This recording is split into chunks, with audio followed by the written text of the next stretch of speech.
Imagine this. You're sitting in a classroom, your teacher is a yellow tentacle-covered monster who flies around at supersonic speed, shoots lasers from his fingers, and at the same time delivers the best math lesson of your life. But the craziest part? The entire class has been ordered to kill him by the end of the school year. It sounds absurd, but Assassination Classroom is so much more. It is one of the most intelligent and at the same time most emotional stories about education and about what makes us who we are as individuals. I want to show you why this story cuts so deep and what it reveals about our own society, especially about the deep divides and trench warfare between people. Here's my somewhat different take on Assassination Classroom. Class 3E. The E officially stands for END, the last class. The one you're dumped into when you're considered a failure, too stupid, too weak, worthless. The one they stick as far away from the rest of the school as possible, in a rundown building on the hill where the students can literally be parked on the margins, out of the sight. This is no coincidence, this is a system. The school in which the story takes place is an elite institution. The best students, the best opportunities, the best future prospects. And then there is the 3E, a class that serves as a deterrent. A living warning. If you don't perform, this is where you end up. The students, they are not simply bad at school. Many of them are highly intelligent, creative, strong-willed, but the system sorted them out. Some because they didn't fit into the narrow performance grid. Others because personal circumstances, family problems, or simply different learning style pushed them to the sidelines. This is where the real critique of the anime begins. Assassination Classroom doesn't just show us a group of the students who have it harder than others. It shows us an education system that discards people and the pretense in their own fault. The higher educated look down on them, not always out of malice, but because the system has taught them that performance and worth are the same thing. And those at the bottom eventually starts to believe it's themselves, a systemically created spiral into the abyss. The old principle of punish the few to educate the many also echoes here. The yellow monster is called Koro Sensei.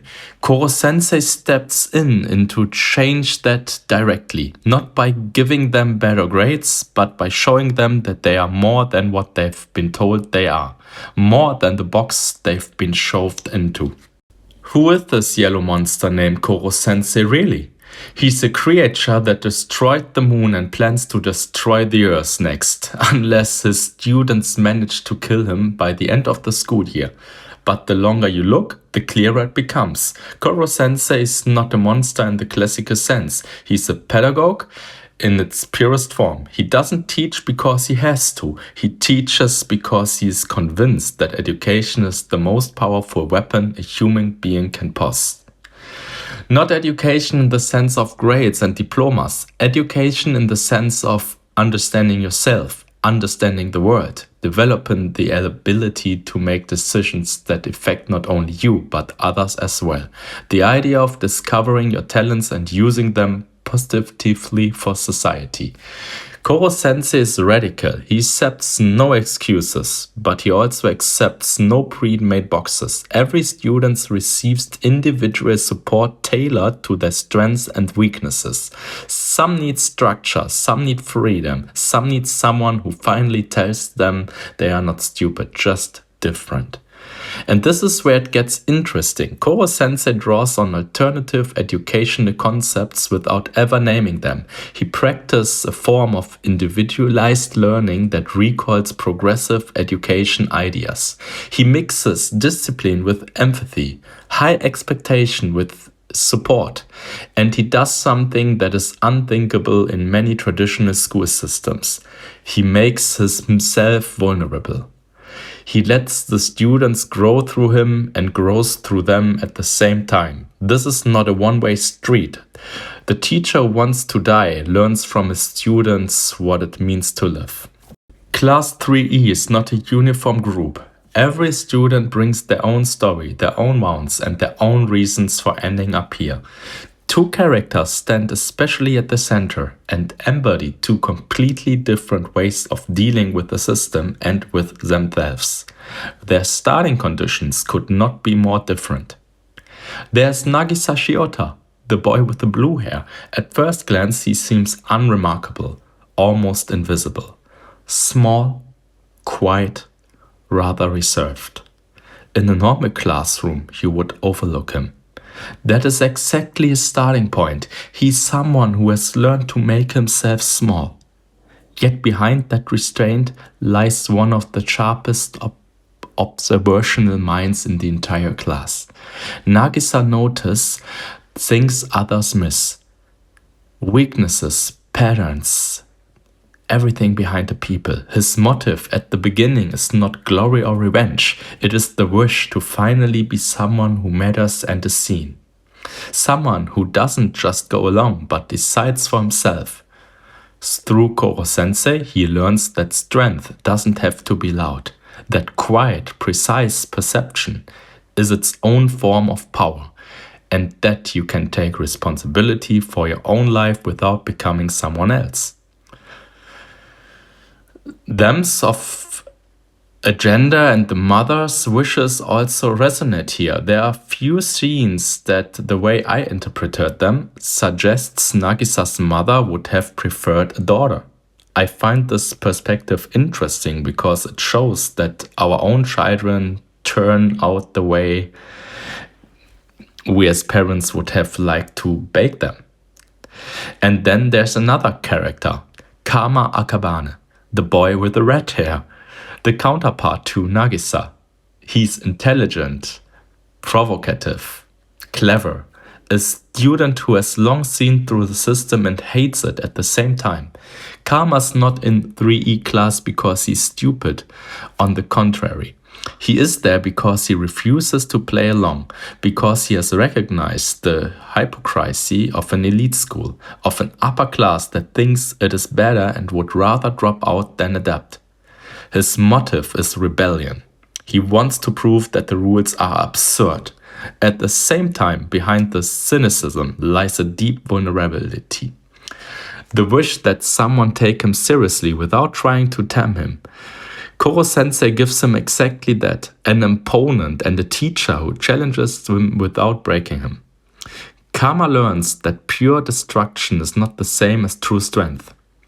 Beside these two stand dozens of other characters who, each in their own way, show that failures are rarely just failures.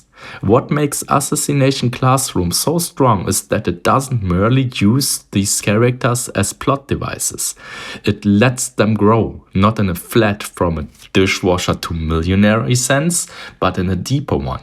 They learn to take responsibility. They learn that strength does not mean dominating others. And they learn, perhaps most importantly, that education is not there to outdo others, but to understand the world a little bit better and to shape it. The assassination assignment is more than just a cool action premise. It is a metaphor. The students have to learn to kill someone they simultaneously come to respect and even love more and more. That forces them to deal with moral ambivalence, with the question, what is more important, the mission or the relationship? Duty or what yourself consider right? This is exactly where the anime becomes a story about growing up. There is another layer in Assassination Classroom that feels surprisingly current. The AI issue. Right in the middle of the story about relationships, growth and education, the attempt keeps appearing to solve the Koro Sensei problem in a purely algorithmic way. There is the approach based on hard calculations, data and cold efficiency. A student who is a computer. An AI that tries to defeat the teacher not through observation, empathy, or creative deception, but through pure computational power. Through the assumption that you can predict every behavior, calculate every moment, and crack every system if you only have enough data and enough processing power.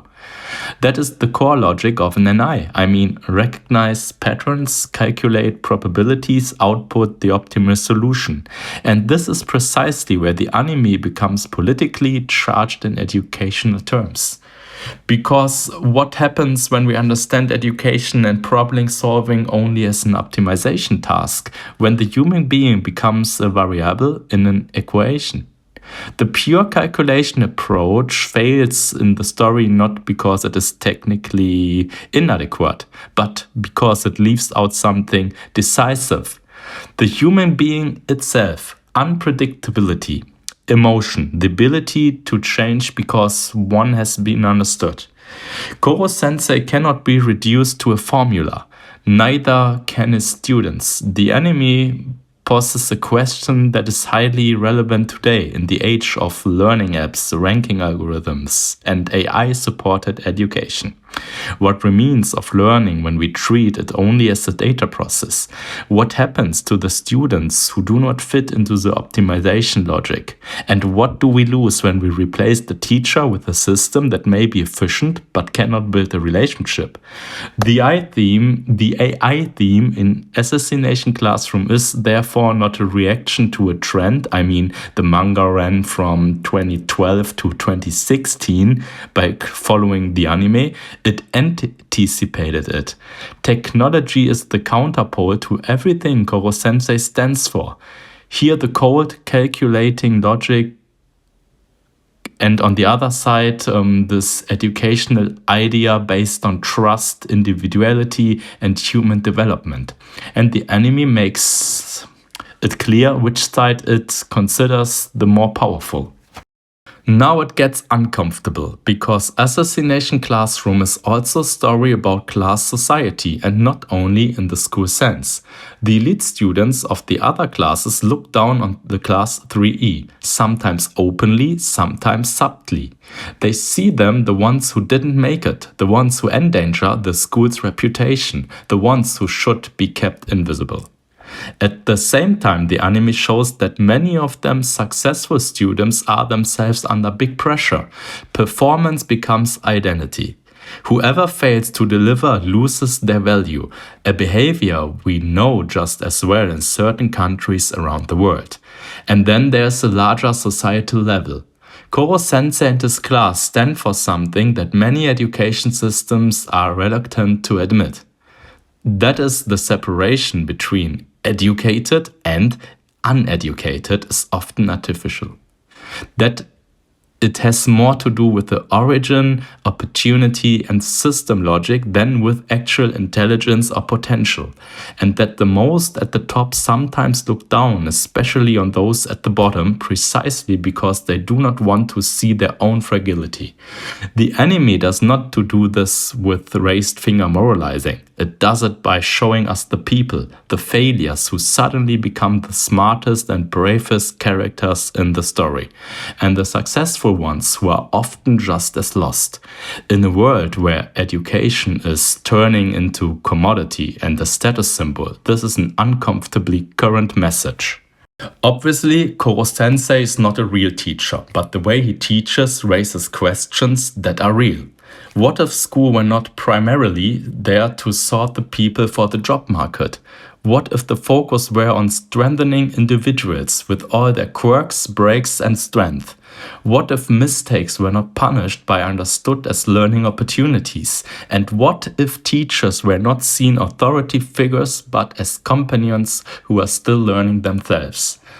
Assassination Classroom plays with these ideas without preaching. It shows a class in which trust is more important than control, in which creativity is rewarded, in which the relationship between teacher and student is based on trust. And it shows what happens when you finally trust young people that they are more than their grades. Though it must also be said that abolishing the principle of performance is not what is meant here. It is more about an individual standard and challenging and supporting. In the end, Assassination Classroom is not a story about killing. It is a story about living, about what happens when someone believes in you, and you therefore begin to believe in yourself, about the power of education that does not sort people but enables them, and about the quite often invisible divides that run through our society between those who made it and those who were left behind. Koro Sensei wants to die, though it's not entirely clear to me why. I find it a little bit a shame that this motive is not worked out more clearly. But before he goes, he leaves behind something far more powerful than any weapon. A group of young people who have learned to think for themselves, to take responsibility and not simply to accept the world as it is. That is the real assassination success of this anime. Not the death of a monster, but the birth of people who become different. If you haven't seen Assassination Classroom yet, or if you dismissed it as just an action anime serious thing, then take another look. Behind the crazy story, idea, and monster named Koro Sensei lies one of the bravest stories about school, society, and what education could truly mean. And perhaps, just perhaps, it will move you to look at the next 3E class in your own surroundings with different eyes. Thanks for watching. If you enjoyed the video, leave a comment and tell me which character or which theme made you think the most and what you generally think about the individual topics. See you next time.